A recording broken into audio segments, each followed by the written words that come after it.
Today I'm going to talk about social and parental expectations and how that affects me personally, not only in terms of my physical and mental state, but also in terms of how it impacts the behaviors and the way I interact in day-to-day activities and the mentality I have when I face these activities. So what do I mean by expectations? So according to the dictionary, expectations is a belief that someone, which is often you, will or should achieve something.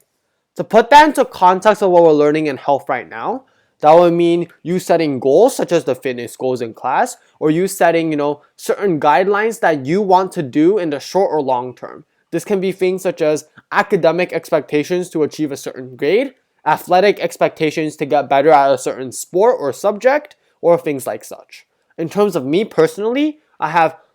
four main types of expectations I have in terms of the activities I do. So first of all, there's this type of family expectations in which my family expects me to not only maintain good academic grades or in terms of taking certain classes, but also in terms of their expectation for me to keep up with my culture, my heritage, and my manners. This includes things such as understanding culture within Taiwan. This includes things such as respecting my elders and saying hello and goodbye when I interact with them at formal family interactions. Second of all, there's expectations coming from myself in terms of athletics, where in terms of baseball and soccer, I strive to become a better athlete and I set certain goals for myself so I can improve as an athlete and contribute more to my team. Similarly, those type of expectations also exist in my extracurricular activities such as debate, where I try to continuously get better and I strive to always learn from the best and adopt a more sophisticated mind of thinking that I can use to become a better debater and do better in competitions. The final type of expectations that I face and is impacted by on a daily basis is in terms of social expectations, where society and my peers expect me to do certain things, and if I don't do these certain things, I won't be able to fit into society. So if we look at all of these, in general, these expectations are good indicators of what the right thing to do should be or what the right thing to do should be in order for you to become successful. So for me personally, these expectations I have on myself impact me on a daily basis because it tells me that I need to get better and it tells me that I need to do these certain things in order to fit into society and in order to become more successful. So in my opinion, these expectations are more beneficial than harmful in the majority of cases. Because if you look at the positive and negatives, these expectations allow me to first of all set a clear goal of what I want to do and allows me to strive to become better. But second of all, it allows for a healthy competition within me and within myself. So I continuously try to get better. And because of that, it allows for this incentive for me to continuously working on my skills and my ability to do certain things so I got better. But oftentimes, these incentives to become better or these goals also lead to negative things. For me, in a very minority of cases, it can lead to things such as over-expecting myself to do certain things because I set really high goals and really high benchmarks for myself. This can lead to problems and implications such as me trying too hard and upsetting my physical and my mental well-being by putting too much stress and anxiety on myself.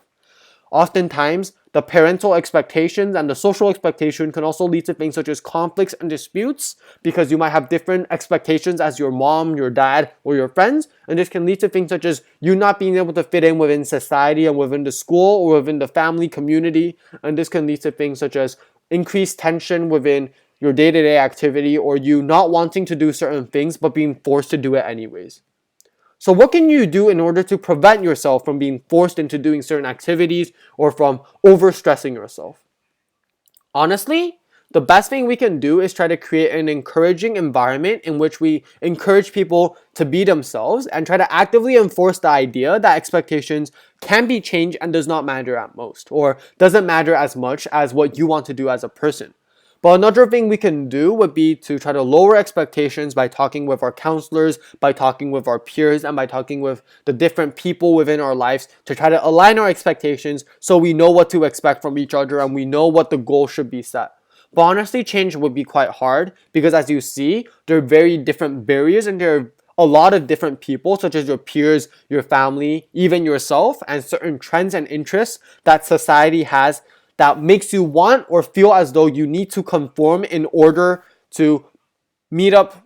and reach the expectations they've set for you. Because oftentimes, if you don't feel or if you don't think that you've met the expectations that they've set, it often leads to things such as you becoming more isolated or you feeling as though you have a lot of stress and you've disappointed a lot of people. So at the most we can do is try to negotiate and create a better plan for us to make sure that our expectations are for the better. So there are three major ways that we can attempt to change, or there are three major ways that I have used to attempt to change. The first is setting certain SMART goals for myself. So that would be goals that are reasonable, and this allows me to set reasonable expectations for myself so I won't overstress or create too much anxiety within my day-to-day activities. The second is in terms of talking to parents and peers about why they expect certain things, because this allows you to understand things from their perspectives and allows you to create compromises in which you can negotiate for better expectations that meets both of your needs. The third and final thing you can do is to get to know yourself better and what you want and what you can do. Because only when you know yourself would you be able to understand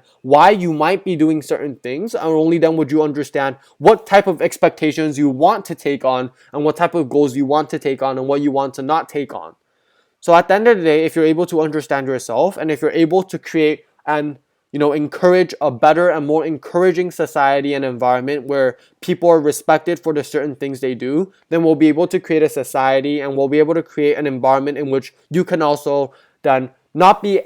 held at such a high expectation to do certain things, but you're able to exercise the freedom to, do certain things that you really want to do. So if you're able to do that, you'll become a better person. Thank you for listening. Hope this helps.